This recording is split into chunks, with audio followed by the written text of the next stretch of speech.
छोटी लड़की ने सड़क के किनारे से एक पत्थर उठाया, लेकिन उसने गलती से भूमिगत साम्राज्य का दरवाजा खोल दिया। फिर उसने एक काल्पनिक दुनिया में प्रवेश किया। ओफेलिया एक छोटी लड़की है जो परी कथाओं से प्रभावित है। गर्भवती माँ उसे अपने सौतेले पिता पर भरोसा करने के लिए ली। रास्ते में वे आराम करने के लिए रुक गए। ओफेलिया ने एक पत्थर उठाया। यह एक रहस्यमय पत्थर की मूर्ति के नेत्र भाग के साथ अच्छी तरह से फिट था और इसलिए पत्थर ने मूर्ति को सक्रिय कर दिया। प्रतिमा से एक किट निकला। माँ ने उसे अपनी यात्रा जारी रखने के लिए बुलाया। ओफेलिया के सौतेले पिता एक ठंडे खून वाले पात्र है। माँ और बच्चे का कोई प्यार नहीं है। वह प्रभुत्व प्राप्त करने के लिए बेटे को जन्म देने वाली माँ का उपयोग कर रहा है। रात को ओफेलिया को एक बुरा सपना आया और वह जाग गई। उसने देखा कि ब्रूम सुबह उसके सामने दिखाई दे रहा और परी कथाओं की तरह परी में बदल गई। छोटी लड़की ने परी का पीछा किया। सीढ़ियों का पालन करे, नीचे जाए। वह एक भूल भुलैया में खो गई। एक आधा मानव आधा बकरा प्राणी दिखाई दिया। वह पान है। इस जगह पर भूमिगत साम्राज्य की एक राजकुमारी है। वह मानव दुनिया के नीले आसमान को देखने के लिए तरस रही है,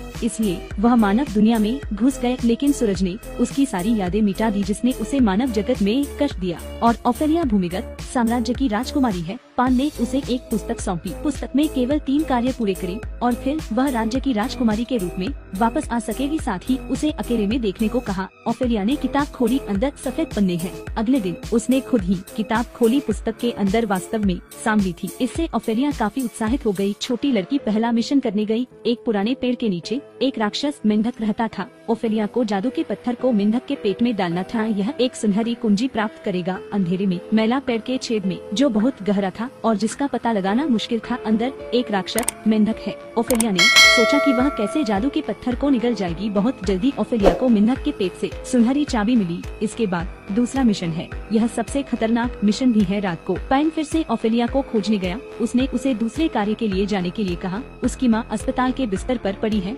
जिससे ओफेलिया काफी चिंतित है। पान ने उसे स्प्रिट ट्री का एक टुकड़ा सौंप दिया। बस इसे ताजा दूध में भिगोए। हर दिन इसे 2 बूंद खून दे, बिस्तर के नीचे रखे, फिर माँ ठीक हो जाएगी। पैन ने ओफेलिया को एक जादू का चाक सौंप दिया और उसे बताया कि दूसरे मिशन में एक बहुत डरावना राक्षस था जो सो रहा था। निश्चित रूप से इसमें कुछ भी नहीं खाना चाहिए, यदि नहीं तो परिणाम बहुत अप्रत्याशित होंगे। अगले दिन ओफेलिया ने ताजा दूध में स्प्रिट ट्री को भिगोया। आत्मा ने रोने की आवाज का उत्सर्जन किया। पेन ने जो बताया उसका पालन किया और माँ के बिस्तर के नीचे रख दिया। जल्द ही माँ का स्वास्थ्य ठीक हो गया। ओफेलिया ने दूसरे कार्य पर जाने का फैसला किया। पुस्तक में सुझावों का पालन किया। ओफेलिया ने दीवार पर एक दरवाजा बनाने के लिए जादू की चाक का इस्तेमाल किया। एक अलग दुनिया में प्रवेश करने के लिए प्रति घंटा खत्म होने से पहले ओफेलिया को अपनी खोज पूरी करनी थी। टेबल पर हर तरह का खाना है। एक निडर राक्षस बैठा था। इसकी आंखें प्लेट पर थी। ओफेलिया ने इसे अनलॉक करने के लिए गोल्डन की का इस्तेमाल किया। उसे एक खंजर मिला। यहाँ मिशन पूरा हो चुका था। ओफेलिया अभी भी अच्छे भोजन के प्रलोभन का विरोध नहीं कर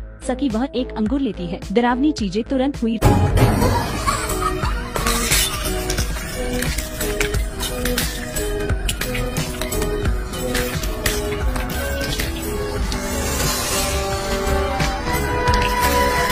राक्षस जाग गया। ओफेलिया हताश होकर भाग गई, लेकिन घंटा समाप्त हो गया और दरवाजा बंद हो गया। पीछे वाला राक्षस पीछा करने वाला था। उसने खुलकर चाक निकाला और एक नया दरवाजा बनाया। डर के मारे चाक टूट गया था। खूनी मुंह वाले राक्षस उसकी ओर दौड़े। ओफेलिया ने चाक को निकाला और एक नया दरवाजा बनाया। डर के मारे चाक टूट गया था। यह एक खतरनाक क्षण था। छोटी लड़की ने छत पर एक छोटा दरवाजा बनाया। अंत में उसे राक्षस के पंजे से छुटकारा मिल गया, लेकिन मिशन भी विफल हो गया। कहीं और कुछ बुरा हुआ। सौतेले पिता ने अपनी पत्नी के बिस्तर के नीचे स्प्रिट ट्री की खोज की। वह गुस्सा हो गया। माँ ने ओफेलिया को परियों की कहानियों पर विश्वास न करने के लिए कहा और आत्मा के पेड़ को आग में फेंक दिया। आग की लपटों के कारण आत्माएं चिल्ला उठी। आत्मा पेड़ की सुरक्षा समाप्त हो गई। माँ एक बार फिर बीमार पड़ गई और इस बार वह नहीं जागी। उसने एक भाई को जन्म दिया, फिर मर गई। ओफेलिया अकेली थी। वह निराशा में अकेली थी। पान फिर से प्रकट हुआ और उसे एक आखिरी मौका दिया। यह तीसरी खोज भी थी। यदि ओफेलिया ने उसके भाई को चुरा लिया, तब वह राज्य में वापस लौटने में सक्षम होगी। वह अपने छोटे भाई को राज्य के द्वार पर ले गई। अप्रत्याशित रूप से पान प्रवेश द्वार खोलने के लिए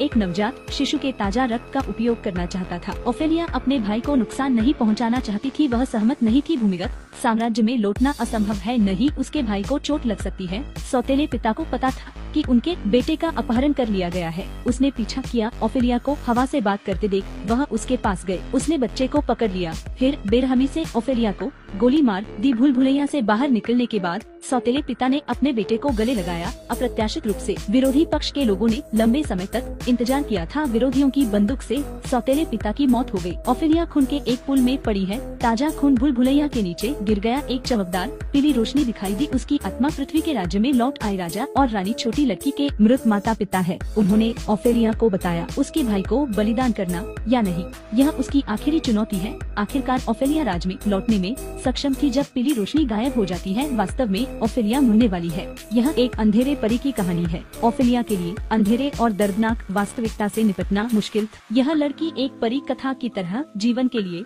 तरसती है। भूमिगत राज्य उसकी कल्पना थी क्या? यह वास्तविकता का रहस्योद्घाटन भी है।